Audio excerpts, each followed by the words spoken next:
నమస్తే, welcome to reality check. ప్రస్తుతం మనతో పాటు ఉన్నారు పొలిటికల్ అనలిస్ట్ పురుషోత్తం రెడ్డి గారు. సార్ నమస్తే అండి. నమస్తే స్వామి గారు. సార్, ప్రస్తుతం ఏపీలో మనం చూసినట్లయితే అసెంబ్లీ వేదికగా బాలకృష్ణ గారు, బాలయ్య బాబు గారు జగన్మోహన్ రెడ్డి గారిని సైకో అనడం చాలా పెద్ద చర్చకు దారితీస్తోంది, హాట్ టాపిక్ అయింది. మీరేం చెప్తారు? స్వర్ణ గారు, ఈరోజు నందమూరి బాలకృష్ణ గారు చేసిన వ్యాఖ్యలు ఒకటి తెలుగుదేశం పార్టీని ఆత్మరక్షణలో పడేశాయి. ఇదంత మంచి సాంప్రదాయం కాదు. మిత్రపక్షాల మధ్య లొకలొకలు ఉన్నాయని, భవిష్యత్తులో పెరుగుతాయనేది కూడా ఈ కామెంట్ల వెనకాల ఉన్నాయి. అంటే ప్రధాన మీడియా దాన్ని గుర్తించట్లేదు, కేవలం జగన్మోహన్ రెడ్డి గారి పైన వాడిన పరుష పదజాలనే చూస్తున్నాయి. మొదటి అంశం వాడిన భాష, సందర్భం చూడండి. కామినేని శ్రీనివాసరావు గారు అనే ఒక ఎమ్మెల్యే, బీజేపీ ఎమ్మెల్యే అనుకుంటాను, ఆయన ఒక మాటల్లో జగన్మోహన్ రెడ్డి గారిని విమర్శించాడు. ఏమని అంటే, జగన్మోహన్ రెడ్డి గారి సినిమా వాళ్ళని కలిసే ఉద్దేశమే లేదు, చిరంజీవి గారి గట్టిగా దబాయించడంతో, గట్టిగా డిమాండ్ చేయడంతో అప్పుడు కానీ దిగి రాలేదు జగన్మోహన్ రెడ్డి గారు అనే ప్రస్తావన తీసుకొచ్చాడు. దీనికి వివరణ ఇచ్చే పేరుతో బాలకృష్ణ గారు స్టార్ట్ చేశారు. బాలకృష్ణ గారిని ఇక్కడ జగన్మోహన్ రెడ్డి గారిని ఉద్దేశించిన పరుష పదజాలం, ఆ సైకో అనే పదం వాడాడు, దాని చుట్టూ నడుస్తున్నారు. నిజానికి ఆయన జగన్ గారిని అనేసినాడు, కానీ ఆయన ఇండైరెక్ట్ గా కామెంట్ చేసిన చిరంజీవి గారిని. ఏమంటారంటే బాలకృష్ణ గారు, ఆయన ఊరు ఎమ్మెల్యే అంటున్నాడు, చిరంజీవి గారు గట్టిగా అడిగితే గానీ జగన్ కిందికి రాలేదు అన్నారు. అట్లా అంత సీన్ లేదంటే మాట్లాడాడు. ఎవరికి సీన్ లేనట్టు? గట్టిగా అడిగింది ఏం లేదంటే అర్థం ఏంటంటే చిరంజీవి గారికి అంత సీన్ లేదని చెప్పినాడు. ఇది ఊరికి అర్థం కావట్లా, జనసేన వాళ్ళకి అర్థమైంది లైట్ గా. రెండోది దుర్గేష్ గారు, ఆయన కూడా జనసేన మంత్రి, మీరు మర్చిపోకూడదు, టూరిజం అండ్ సినిమాటోగ్రఫీ. ఆయన ఉద్దేశించి కామెంట్ చేశాడు, నా పేరుని 9వ పేరు పెడతావు, ఎవడవాడు, ఆ భాష వాడకూడదు, ఎవడవాడు అంటే ఆ సంబంధించిన అధికారులను ఉద్దేశించి. ఎవరిని విమర్శించినట్టు? జనసేన మంత్రిని విమర్శించినట్టు. ఆయన ఏం సమాధానం చెప్పలేడు పాపం. ఆ రకంగా చిరంజీవి గారు అడిగింది లేదు, ఈయన ఎవడవాడు అని పడడం ద్వారా జనసేనకి తెలుగుదేశానికి మధ్య ఇది క్లాస్ రావడానికి ఉపయోగపడుతుంది. మొన్నే చూసినప్పుడు జనసేన సంబంధించినటువంటి పవన్ కళ్యాణ్ గారికి బోండామాకు మధ్య జరిగినటువంటి క్లాస్ చూశారు. ఇవన్నీ చూసినప్పుడు వాళ్ళ మధ్య మరింత పెరిగేదానికి దోహదపడుతుంది.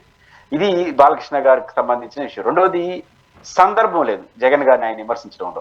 ఇక్కడ తెలుగుదేశం పార్టీ అసెంబ్లీలో ఆరాట మాట్లాడినారు, బాలకృష్ణ గారు బై టంగ్ స్లిప్ అన్నాడే ఉన్నాడు. వెంటనే స్పీకర్ గారు కానీ, సభా నాయకులు కానీ, సభలో విప్పు కానీ ఏం చేయాలంటే ఆ పదాలని ఉపసంహరించుకోమని ఉండాలి. ఉపసంహరించుకోకపోతే రికార్డ్స్ నుంచి తొలగించుండాలి. సైకో అనే పదాన్ని రికార్డ్స్ నుంచి ఉంటే అసెంబ్లీకి అవమానం, జగన్ గారికి కాదు. రెండోది, ఇప్పుడు మీరైనా నేనైనా జగన్మోహన్ రెడ్డి గారు అసెంబ్లీకి పోకపోవడానికి తప్పుపడుతున్నామా లేదా? ఆయన ఎన్ని కారణాలని చెప్పని పోవాల్సిందే అంటున్నాం. కానీ ఇప్పుడు జగన్మోహన్ రెడ్డి గారు పోకూడదు అనుకుంటున్న వాళ్ళు ఎవరైతే పోకుండా ఉండడానికి సమర్థిస్తున్నారు, వాళ్ళకి ఇది బలం అయ్యేది. ఆయన లేకపోతే ఇన్ని పదాలు వాడుతున్నారే, సైకో అంటున్నారు, తిడుతున్నారు. అయినా స్పీకర్ గారు కానీ ఎవరు కానీ కనీసం ఆ పదాలు కూడా రికార్డింగ్ తొలగించలేదంటే ఆయన వస్తే మాత్రం ఎట్టుంటారు వీళ్ళు అని అనుకోరా సమాజం? కాబట్టి ఇప్పుడు జగన్మోహన్ రెడ్డి గారు అసెంబ్లీకి పోకుండా ఉండడానికి కూడా ఇండైరెక్ట్ గా మద్దతు వస్తుంది ఇటు వల్ల. అంటే అన్ని రకాలుగా తెలుగుదేశం పార్టీ ఆత్మరక్షణలో పడింది. మిత్రపక్షాల మధ్య ఏదో జరుగుతుందన్న సంకేతాన్ని ఇచ్చారు. ఇంక వాళ్ళు ఎట్ట పరిష్కరించుకుంటారో పరిష్కరించుకోవాలి. సార్, ఇప్పుడు ప్రధానంగా మీరు అన్నట్టు సమయం సందర్భం లేనప్పుడు చాలా యూజువల్గా, చాలా క్యాజువల్గా అనేశారు ఆ సైకో గారు అని. ఇప్పుడు ఆ మాట మనమైతే మీడియా ముందు అనలేము, బట్ బాలయ్య గారు అన్న విధానానికి సంబంధించి మనం మాట్లాడాల్సి వస్తుంది. అంటే ఇక్కడ రెండో మాట మీరు అన్నట్టుగా కూటమికి సంబంధించిన ఎమ్మెల్యేకి సంబంధించి మంత్రులపైనే ఆయన కాస్త చివాట్లు పెట్టినట్టుగా కూడా మనం చూస్తున్నాం. ఇక్కడ ఆయన ఏం చెప్పాలనుకున్నారు బాలయ్య గారు? బాలయ్య గారికి ఏ ఉద్దేశం లేదు, కానీ ఆయన చేసిన పనులన్నీ జనసేనకి వర్సెస్ తెలుగుదేశం పార్టీకి మధ్య ఏదో జరుగుతుంది లోపల పెద్దదైంది. రెండు, చిరంజీవి గారు ఆయన ఆయన ఆయన జగన్ విమర్శించాడు, కామినేని. ఆయన ఎవరు వినడో, చిరంజీవి గారు దబాయిస్తే కానీ రాలేదని. చిరంజీవి గారు దబాయించినంత లేదు అని అంటున్నాడు. అంత లేదు ఆయన కానీ ఇండైరెక్ట్ చెప్పినాడు ఎవరు దబాయించేది, కానీ ఆయన పార్టీకి ఆయన వచ్చాడని. ఇప్పుడు ఎవరిని విమర్శించినట్టు? చిరంజీవి గారిని అన్నట్టే కదా. ఇన్ని రోజులు మీరేమంటున్నారు? చిరంజీవి గారిని జగన్ అవమానించాడు అంటున్నారు. ఇప్పుడు ఎవరు అవమానించినట్టు? రెండు, నిజానికి జగన్మోహన్ రెడ్డి గారు చిరంజీవి గారిని ఎలాంటి అవమానం చేయలేదు. ఇక అందరూ ఒక రాంగ్ ఇంటర్ప్రిటేషన్ చేస్తున్నారు స్వర్ణ గారు. చిరంజీవి గారు, సినిమా హీరోలందరూ జగన్మోహన్ రెడ్డి గారు ముఖ్యమంత్రి దగ్గర కూర్చొని ఉన్నప్పుడు చిరంజీవి గారు చేతులు జోడించి, ఒక చిన్నవాడైనా చేతులు జోడించి అడుగుతున్నాడు, దీని పట్ల సానుకూలంగా ఉండండి ముఖ్యమంత్రి గారు అన్నారు. ఆయన చేతులు జోడిస్తే జగన్ ఏం చేస్తాడు? ఇప్పుడు ముఖ్యమంత్రి ఆయన చేతులు జోడించి నమస్కారం అండి, మీరు జర్నలిస్ట్ అడుగుతారు, మీరు స్వర్ణ గారు చేతులు జోడించి అడుగుతున్నాను, ఈ విషయాన్ని బలంగా జనం తీసుకుంటున్నాను అనుకో, మీకు ఆ గర్వం ఎట్టబోతుంది. నా అప్పీల్ నాది, మీరేం చేస్తారు దానికి? రెండు, ఇక్కడ గమనం పట్టుకోవాల్సింది చిరంజీవి గారు సినిమా హీరో, మనందరూ అభిమాని కాదను, కానీ జగన్ గారు ఈ రాష్ట్రానికి ముఖ్యమంత్రి. వయసు ఇక్కడ ముఖ్యం కాదు. మీకు గుర్తుంటే జగన్ గారు ముఖ్యమంత్రిగా ప్రమాణ స్వీకారం చేసేసి ఛార్జ్ తీసుకున్నప్పుడు ఆయన ఛార్జ్ చేయించింది ఎవరంటే అజయ్ కల్లం గారు. అజయ్ కల్లం గారు వాళ్ళ తండ్రి వయసు. జగన్ గారు కూర్చొని సంతకం పెడతా అజయ్ కల్లం అంటే అజయ్ కల్లం అమ్మనిచ్చినట్ట. అంటే అజయ్ కల్లం గారు కింద కూర్చోంటే ముఖ్యమంత్రి పైన సంతకం పెడతాడా? చీఫ్ మినిస్టర్ ఎన్నేళ్ళు వయసు అవేం ఉండదు. 60 ఏళ్ళ ఐఏఎస్ ఆఫీసర్ నిలబడుకొని సమాధానం చెప్తాడు. అంటే అవమానించినట్టు అవుతుంది. కానీ వీళ్ళందరూ అభూత కల్పనలు చేసి నడిపేశారు స్టోరీని. ఇప్పుడు బాలకృష్ణ గారు చిరంజీవి గారిని అంత సీన్ లేదని చెప్పి మాట్లాడేసినాడు. ఎవడు వాడు నా పేరు 9వ పేరు పెట్టాను ఆయన అనేసినాడు. ఇప్పుడు సమాధానం చెప్పండి. ఇన్ని రోజులు ఎగిరెగిరి దూకిన వాళ్ళందరూ. ఇప్పుడు చిరంజీవి గారిని ఆ రోజు అవమానించారని పవన్ కళ్యాణ్ గారు రోజు చెప్తున్నాడు కదా. ఇప్పుడు బాలకృష్ణ గారు చేసిన వ్యాఖ్యలు పవన్ కళ్యాణ్ ఏం చెప్తాడు? నిండు సభలో రికార్డెడ్గా. కాబట్టి ఇది ఖచ్చితంగా బాలకృష్ణ గారి వ్యాఖ్యలు అనేది, ఆయన నిజానికి బాలకృష్ణ గారి వ్యక్తిగతంగా మంచి వ్యక్తి. ఎందుకు అట్లా టెంప్ట్ అయినాడు అది ఈ రోజు తెలుగుదేశం మెడలు చుట్టుకుంది. ఆ రోజు అంటే ఈ రోజు బాలకృష్ణ గారు అన్న ఈ వ్యాఖ్యలకి సంబంధించి ఆ రోజు ఏం జరిగిందో ప్రస్తుతానికి మనం సోషల్ మీడియాలో పెద్ద ఎత్తున నాడు నేడు అన్నట్టుగా కూడా మనం చూస్తూ ఉన్నాం. చాలా మంది హీరోస్ అంటే మహేష్ బాబు గారు, రాజమౌళి గారు, ప్రభాస్ గారు వీళ్ళందరూ కూడా జగన్మోహన్ రెడ్డి గారిని కలిసినప్పుడు చాలా సాదరంగా ఆహ్వానించినట్లు, వీళ్ళు ప్రెస్ మీట్ పెట్టి కూడా బయటకు వచ్చి సినిమా వాళ్ళ కష్టాలన్నీ తెలియజేశాము, చాలా సానుకూలంగా స్పందించారని చాలా పాజిటివ్గా మాట్లాడుకున్నారు. అండ్ మరోపక్క చాలా దూరంగా కార్లు ఆపిచ్చారు, మమ్మల్ని నడుచుకుని లోపలికి వచ్చాము, నడుచుకుని బయటికి వెళ్ళారు హీరోనంతా. సో ఇటువంటి మాటలు కూడా ప్రస్తుతం ఈ రోజు సోషల్ మీడియాలో చక్కర్లు కొడుతున్నాయి. బట్ అదంతా అవాస్తవం అంటున్నారు కొంతమంది. నిజంగానే అవమానించారు. ఈరోజు బాలయ్య గారు కూడా అన్నారు అవమానించారు అని. ముఖ్యమంత్రి గారి ఇల్లు అనేది ఒక ప్రోటోకాల్. చీఫ్ మినిస్టర్ చెప్పాను కదా, 60 ఏళ్ళ ఐఏఎస్ ఆఫీసరు 35 ఏళ్ళ ముఖ్యమంత్రిని కూడా నిలబడుకొని సంతకం పెట్టిస్తాడు. అప్పుడు ఎవరిని అవమానించినట్టు అది ప్రోటోకాల్. రెండోది, ముఖ్యమంత్రి కార్యాలయానికి కానీ గవర్నర్ కార్యాలయానికి పోయినప్పుడు అన్ని ప్రోటోకాల్ ప్రకారం జరుగుతుంది. ప్రోటోకాల్ ప్రకారం పోవాలి. మన ఇమేజ్లు పనిచేయవు అక్కడ. కార్లు ఏడ వరకు పోవాలి, ఎమ్మెల్యే కార్లు ఏడ వరకు పోవాలి, చీఫ్ సెక్రటరీ కార్లు ఆడికి పోవాలి, డీజీపీ కార్ ఆడికి పోవాలి, గవర్నర్ కార్ ఆడికి పోవాలి అనేది ఒక రూల్ ఉంటుంది. అక్కడ స్వర్ణ గారు నాకు చాలా గౌరవం కాబట్టి మీ కారు సరాసరి పైన కూర్చొని పెట్టుకు ఇంకో పెద్ద ఆయన తీసుకొచ్చి వెనకాల కూర్చొని పెడతాడు. కుదరదు. ప్రోటోకాల్ ఇది ప్రోటోకాల్. కానీ ప్రోటోకాల్ దాటిపోరు. కాబట్టి రాష్ట్రపతి, గవర్నరు, ముఖ్యమంత్రి అనేది ఇది ప్రోటోకాల్ ఆఫీస్. కాబట్టి అక్కడ ఎక్కడ అవమానం జరగలేదు. ఆ రోజు చిరంజీవి గారిది ఈ విషయంలో మిస్టేక్ ఉంది. చిరంజీవి గారు స్పందించకపోవడం వల్ల దీనిపైన ఆయన ఇబ్బంది పెట్టుకుంటాడు. ఇప్పుడు ఆయనకు అర్థమవుతుంది, కొన్ని రోజుల పైన అర్థమవుతుంది. నిజానికి ఆ రోజే చిరంజీవి గారు స్పందించి ఉంటే ముగిసిపోయింది. ఆయన గుమ్మనంగా ఉండడంతో ఏం జరుగుంటుంది అనుకుంటున్నారు. ఇప్పుడు చివరికి దాన్ని వాడేస్తున్నారు. అందరూ ట్రంప్ కార్డు లాగా ఊరుకోవాలి, వాడేస్తున్నారు.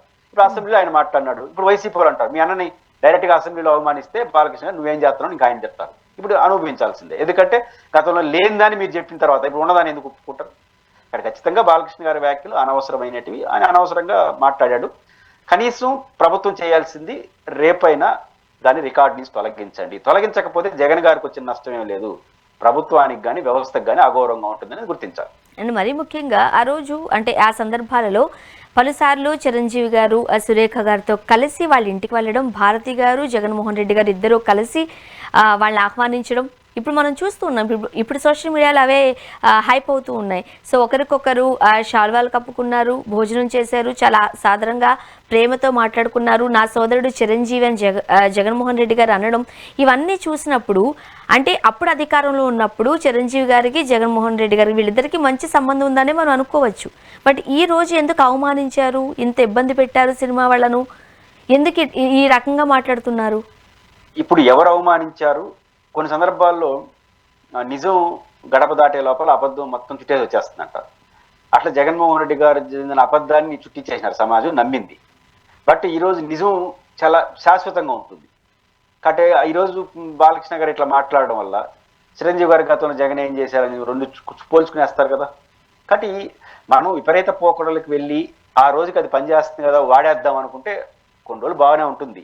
కానీ అసలు కథ మారినప్పుడు మొత్తం ఈరోజు జనసేన, తెలుగుదేశం పార్టీలు ఆత్మరక్షణలో పడాల్సిన పరిస్థితి వచ్చింది. సార్ ఇప్పుడు జగన్మోహన్ రెడ్డి గారి గవర్నమెంట్ ఈ టైంలో సినిమా వాళ్ళకి ఏం చేయలేదు అని అంటున్నారు. ఇప్పుడు కూటమి ప్రభుత్వ అధికారంలోకి వచ్చి 1.5 year అవుతుంది. ఇప్పుడు ఇండస్ట్రీ వాళ్ళకి ఏం చేస్తుంది అనేది ఒక క్వశ్చన్ మార్క్. మీకు ఎంతవరకు అర్థమైంది, ఏం చెప్తారు మీరు?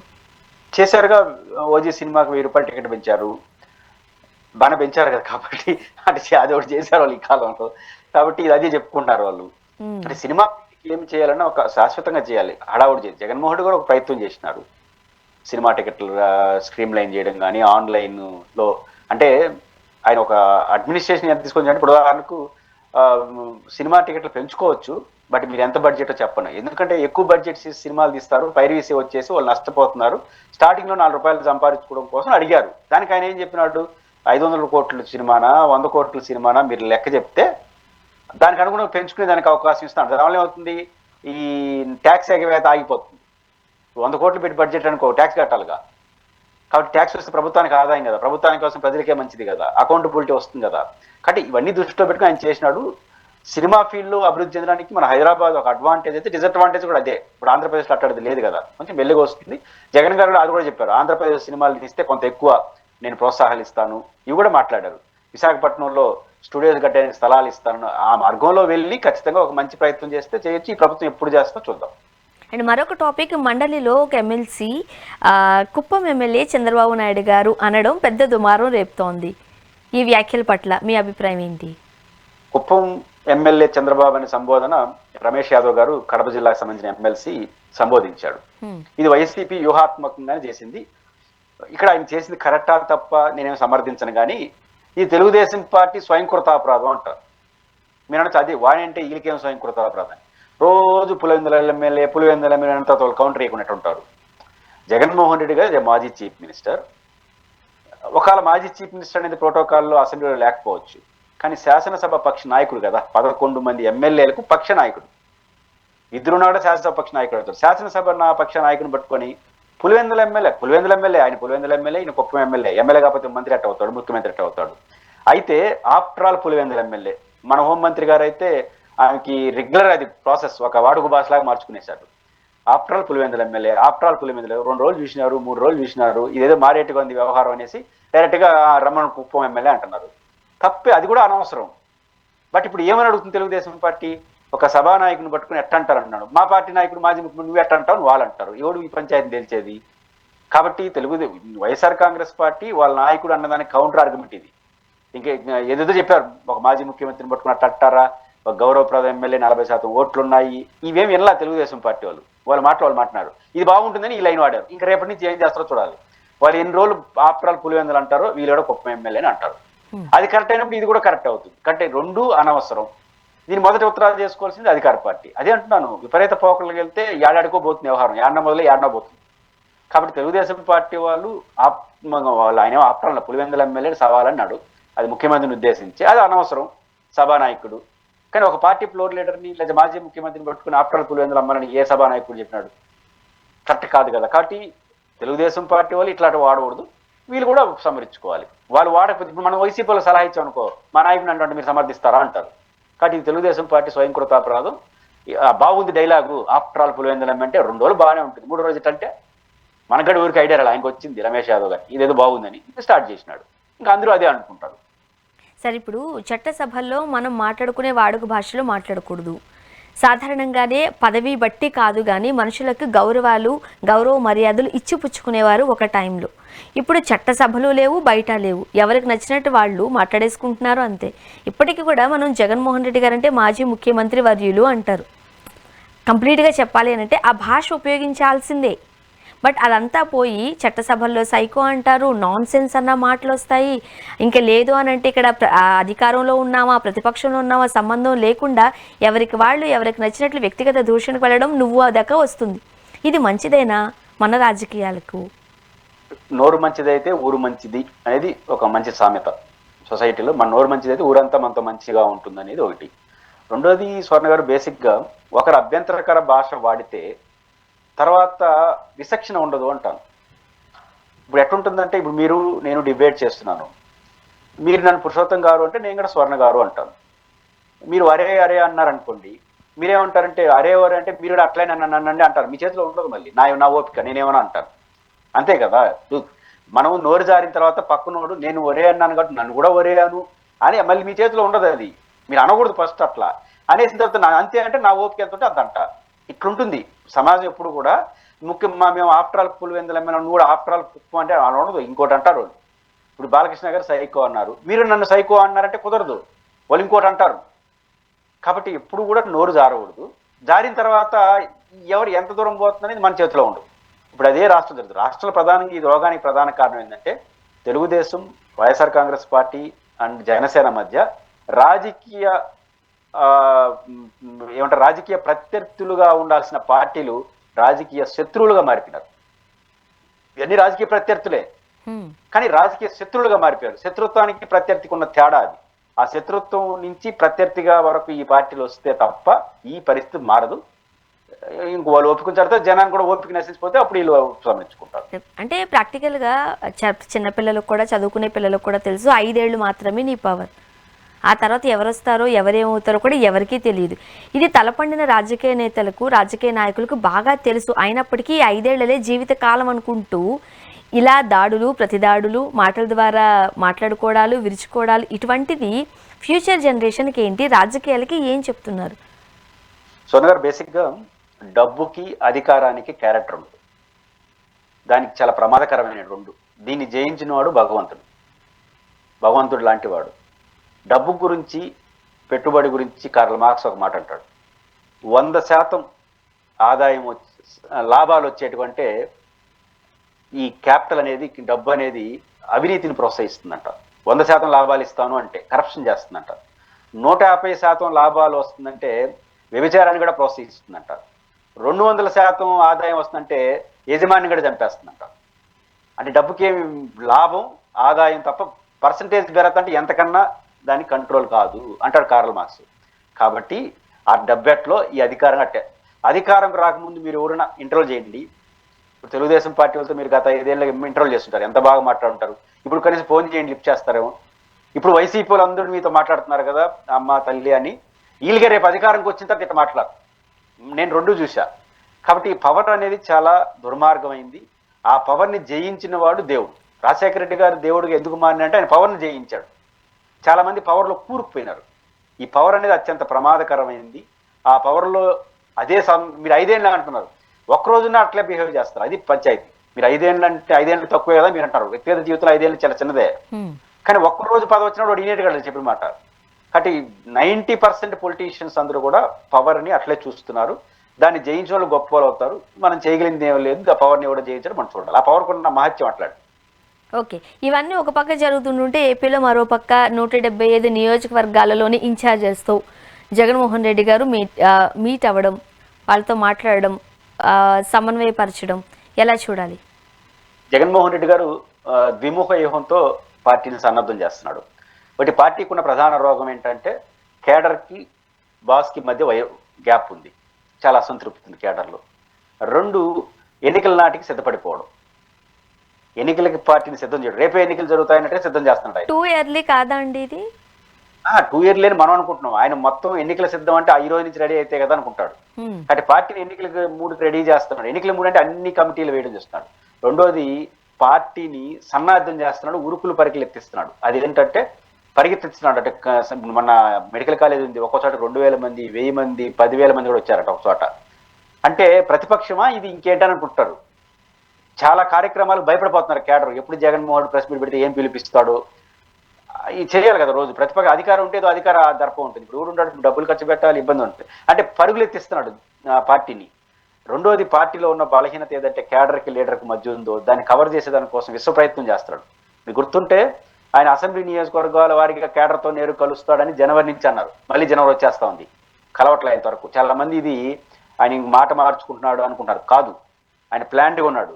కారణం ఏంటంటే ఈ రోజు నేరుగా ఎమ్మెల్యే నియోజకవర్గాలకు వెళ్తే ఆ ఎమ్మెల్యే ఎవరైనా 50 మంది ఉంటారు, వాళ్ళు పిలిపిస్తాడు. మళ్ళీ వాళ్ళకి అనుకూలమైన పిలిపిస్తాడు. అదే ఆయన కమిటీలన్నీ వేసేసారు అనుకోండి, పనిచేసేవాడిని వేస్తారు కదా కమిటీలో, ఆ కమిటీ సభ్యులు మాత్రమే పిలుస్తాడు. ఆ రకంగా పైనుంచి కింద వరకు ఏ రోగాలు అయితే వైసీపీకి ఉన్నాయో ఆ రోగాలన్నీ డాక్టర్గా దాన్ని సెట్ చేసే పనిలో ఉన్నాడు. రెండోది, ఏ ప్రజా సమస్య వచ్చినా వదలకుండా తెగేదాకా లాగాలి, అటు ఇటు తేల్చాలి. ఇప్పుడు ఏ సమస్య వచ్చినా జగన్ వస్తాడేమో, జగన్ ఏం చేయాలి. ఇప్పుడు అసెంబ్లీకి కూడా పోవట్లేదు, కానీ జగన్ ప్రజాక్షేత్రంలో ఉంటున్నాడు. ఆయన పరిగెత్తున్నాడు, పార్టీని పరుగులు ఎత్తిస్తున్నాడు. ఇవన్నీ చేయాలంటే పార్టీ ప్రొఫెషనల్గా ఎఫెక్టివ్ ఉండాలి. అందుకోసం ఆయన చేసిన. రెండోది, కేడర్కి ఆయన ఇస్తున్నటువంటి భరోసా చాలా పెద్దది. నేటి వరకు మీరు బుక్లో రాసుకోండి పేర్లు అన్నాడు. నేను డిజిటల్ యాప్ పెట్టాడు. తర్వాత ఐడి కార్డులు ఇస్తానంటున్నాడు. ఈ రోజు నేను ఇచ్చే ఐడి కార్డు మన పవర్లోకి వస్తే దాని విలువేదో మీకు తెలుస్తుంది అంటున్నాడు. అంటే కేడర్కి టాప్ ప్రయారిటీ, గుర్తింపు. అంటే ఇవన్నీ వైసీపీకి ఉన్న బలహీనతలు. కాబట్టి వైసీపీ బలహీనతలను అధిగమించడం, వైసీపీ శ్రేణులు పరుగులెత్తించడం, నాయకులకి నిద్ర లేకుండా చేయడం, ఆయన పరిగెత్తడం, ఇట్లా చేయడం ద్వారా ప్రొఫెషనల్గా చాలా ఘోర పరాజయం కదా వైసీపీ పొందింది. ఇప్పుడు ఊరిని అనుకుంటున్నారా? నిజానికి 1 year 1 month 2 months కాదు ఇంక వైసీపీ బతుకుందా సస్తుందా అనుకున్నారు. అంత ఘోర పరాజయం. 164 అయింది, 11 ఏంటి అట్లాంటిదని ఇప్పుడు ఏమైంది ఊరికి అర్థం కావట్లేదు. ఇప్పుడు జగన్ ఎప్పుడు వస్తారు అధికారంలోకి అనే వరకు వైసీపీ పని అయిపోయింది, ఇంకా లేదు వైసీపీ అని అన్నారు. అన్నంటించి ఈ రోజు అంటున్నారు వైసీపీ పని అయిందని ఎవరు అనట్లేదు, తెలుగుదేశం కూడా అనట్లేదు. కాబట్టి ఆ రకంగా వైసీపీని ఆయన పరుగులు తెచ్చడంలో అలాంటిదో ఒక్కొక్క మీటింగ్ నిన్న జరిగింది. అండ్ ముఖ్యంగా యాప్ గురించి ఏపీ ప్రజలందరూ మాట్లాడుకుంటున్నారట, వైసీపీ శ్రేణులే కాకుండా. ఏంటి సార్ యాప్? జగన్మోహన్ రెడ్డి గారి డిజిటల్ యాప్, లోకేష్ గారి రెడ్ బుక్, ఈ 2 ప్రజాస్వామ్యానికి అంత మంచిది కాదు. అయితే మనం జగన్మోహన్ రెడ్డి గారికి ఈ మాట మీరు నేను చెప్పినారంటే ఫస్ట్ వాళ్ళని ఆపమను అంటాడు. మీరు అట్టమాట చేస్తాను, నేను అట్టగాతే ఎట్ట చేస్తాను అంటాడు. నేను ధైర్యం కల్పించాలి కదా అంటాడు. కాబట్టి అధికార పార్టీ రెడ్ బుక్ కాన్సెప్ట్ పక్కన పెట్టాలి. అప్పుడు వీళ్ళు ఆటోమేటిక్గా ఈ యాప్ సంగతి పక్కన పెడతారు. యాప్ ఉద్దేశం ఏంటంటే వీళ్ళు తెలుగుదేశం పార్టీ వాళ్ళు 10 మందిని అరెస్ట్ చేస్తారు, కానీ వాళ్ళు మీడియాలో కూర్చొని ఈ రాష్ట్రంలో పేర్లని చదువుతూ ఉంటారు. వాడిని అరెస్ట్ చేస్తాం, వీడిని అరెస్ట్ చేస్తాం, వాడిని కొడతాం, ఈ రోజు ఇదే పని. ఇప్పుడు ఈ మధ్య ఆపినారు కొంచెం పర్వాలా. అంతకుముందు అయితే ప్రతిరోజు వాళ్ళ పేర్లు చదువుతుంటారు. యాంకర్ రోజు అనలిస్ట్ వాళ్ళ సంబంధం లేదు. ఇంకా ఎల్ఐని ఎందుకు అరెస్ట్ చేయలేదు, ఇంకా పుల్ల ఎందుకు రోజా గారిని ఇంకా ఎందుకు బయట జరుగుతుందని వీళ్ళేమో నాకు అర్థం కాదు. అరెస్ట్ చేయాల్సింది పోలీసులు. కాబట్టి ఇవేమి సంబంధం లేకుండా చేయడం వల్ల వైసీపీ శ్రేణుల్లో ఒక భయం వస్తుంది కదా. 100 రోజులు, 60 రోజులు, 90 రోజులు, ఎన్ని రోజులు జైల్లో ఒక మంది ఉంటున్నారు. కాబట్టి వీరన్నింటినీ చెక్ పెట్టాలంటే కార్యకర్తలకు భరోసా ఇచ్చి, నేను అధికారంకి వస్తే ఇప్పుడు మీకు జరిగిన ప్రతి అన్యాయానికి రివర్స్లో ఉంటుంది అనే భరోసా ఇవ్వడం ద్వారా అధికారుల చలనం వచ్చేసింది. చాలా మంది అధికారులు భయపడుతున్నారు. ఇప్పుడు వాళ్ళు చెప్పిన పని చేయకపోతే వాళ్ళు పోస్టింగ్ ఇరు, చెప్పిన పని చేస్తే జగన్ వచ్చి కొడతానంటున్నాడు. ఏం చేయాలి పాపం అధికార సిబ్బంది? తీవ్రమైన ఒత్తిడిలోనే అవుతున్నారు. కానీ వైట్ జగన్ గారి హెచ్చరికలు, జగన్ గారి డిజిటల్ ఇది కేడర్లో భరోసా వస్తుంది, అధికారుల్లో కూడా చలనం వస్తుంది. మనకి ఎందుకు, మనం ప్రశాంతంగా ఉందాం, రూల్ ప్రకారం పోదాం అనే పరిస్థితికి వచ్చేసారంటే ఖచ్చితంగా ఆ విషయంలో జగన్మోహన్ రెడ్డి కొంత సక్సెస్ అయినట్టు లెక్క. ఫ్రమ్ జగన్మోహన్ రెడ్డి గారు పబ్లిక్ లోకి రాబోతున్నారు, ఖచ్చితంగా వస్తున్నారు అనేది కూడా వింటూ ఉన్నాం. వచ్చే అవకాశాలు ఏమైనా ఉన్నాయంటారా? ఆయన ఎలక్షన్లో ఓడిపోయిన 2 నెలల నుంచే పబ్లిక్ లో ఉన్నాడు. అది జనరల్ పబ్లిక్ లో ఉన్నాడు. పార్టీ క్యాడర్ పబ్లిక్ అంటాను నేను. జనవరి నుంచి రాబోయేది ఆయన పార్టీ శ్రేణుల దగ్గర, limited people of selected people దగ్గర. ఇది జనవరి నుంచి. ఆయన ఎప్పుడు ఈ ఎరువుల ధరల పైన పోయాడు, చిత్తూరు మామిడి రైతులు పోయారు, నెల్లూరులో రెగ్యులర్గా ఇప్పుడు దాదాపు చాలా జిల్లాలకు వెళ్ళాడు. ప్రజాక్షేత్రంలో ఉన్నాడు ఆయన. వ్యక్తిగా మాస్ ప్రజాక్షేత్రంలో ఉన్నాడు. జనవరి నుంచి క్లాస్ ప్రజాక్షేత్రం అంటే క్యాడర్ దగ్గరకు కూడా వస్తాడనేది దాని అర్థం అనుకున్నా. ఖచ్చితంగా రావాలి, వస్తాడు కూడా. ఇప్పుడు ఏం జరగబోతుందంటారంటే వైసీపీ ఇంత తొందరగా కోలుకుంటుందని ఎవ్వరూ ఊహించలేదు. నాకు తెలిసి వైసీపీ శ్రేణులు కూడా అంత తొందరగా వీళ్ళు వర్కప్ అవుతారని కూడా ఆలోచించకపోయి ఉండొచ్చు. బట్ జగన్మోహన్ రెడ్డి గారు ప్లాన్, స్టెప్స్ ఎలా ఉన్నాయనుకోవచ్చు? జగన్మోహన్ రెడ్డి గారు కన్నా చంద్రబాబు నాయుడు గారు కొన్ని మీడియా సంస్థలు చేసినటువంటి కొన్ని మాటలు తెలుగుదేశం పార్టీ వైసీపీ తొందరగా అధికారంకి వచ్చేస్తుంది అని అనుకుంటున్నారు. ఇప్పుడు నేను బాగా మాట్లాడాను స్వర్ణ గారు అని నేను చెప్తే అవునని మీరు కూడా అంటారు, చూసేవాళ్ళు బాగానే మాట్లాడుతున్నారు. అదే మీరు నన్ను చాలా అద్భుతంగా మాట్లాడినారంటే దాని ఇమేజ్ వేరే రకంగా ఉంటుంది. నా గురించి నేను చెప్పుకోవడం, మీరు చెప్తే కొంచెం దాని ఇమేజ్. ఇప్పుడు జగన్ గారు నేను అధికారంలోకి వస్తాను, మళ్ళీ మీ సంగతి తేలుస్తానంటే వచ్చే భయం కన్నా జగన్మోహన్ రెడ్డి గారు మళ్ళీ వస్తారని పారిశ్రామికలు భయపడుతున్నారు. జగన్మోహన్ రెడ్డి గారు రాడు అని బాండ్ పేపర్ మీద రాసేయమంటున్నారు. ఇవన్నీ ముఖ్యమంత్రి అనేసిన తర్వాత ఇంకా జగన్ గారు వస్తారని అంటే ఇంక విలువ పెరగకుండా ఏమవుతుంది చెప్పండి. కానీ జగన్ గారు మాస్గా పెరగడానికి జగన్ గారి కన్నా చంద్రబాబు నాయుడు గారి కారణాలు ఎక్కువ ఉన్నాయి. ఆ మీడియా అయితే వారానికి ఒకసారి రాతలు రాస్తుంటారు. ఇంకా జగన్ కోలుకునేసినాడు, కేసీఆర్కి 1 year పట్టింది, చంద్రబాబు నాయుడుకి 2 years పట్టింది, జగన్కి 2 నెలలు వచ్చేసాడు బయట, ఇవాళ రాష్ట్రం. కాబట్టి జగన్ గారిని ముఖ్యమంత్రి త్వరగా చేసేస్తారని జగన్ గారి కన్నా కొన్ని మీడియా సంస్థలు, చంద్రబాబు నాయుడు గారు వీళ్ళు చేసిన వ్యాఖ్యలు బాగా హైప్ క్రియేట్ అయింది. అది స్టాండర్డ్ అవుతుంది. దాన్ని స్టాండర్డ్ చేసుకునే పనిలో ఆయన ఉంటాడు. చూద్దాం సార్ ఏం జరగబోతుందో. థ్యాంక్ యూ సో మచ్ అండి, మీ అభిప్రాయాలు పంచుకున్నారు. Thank you very much sir. ఇది వాళ్ళ రియాలిటీ చెక్. Stay tuned.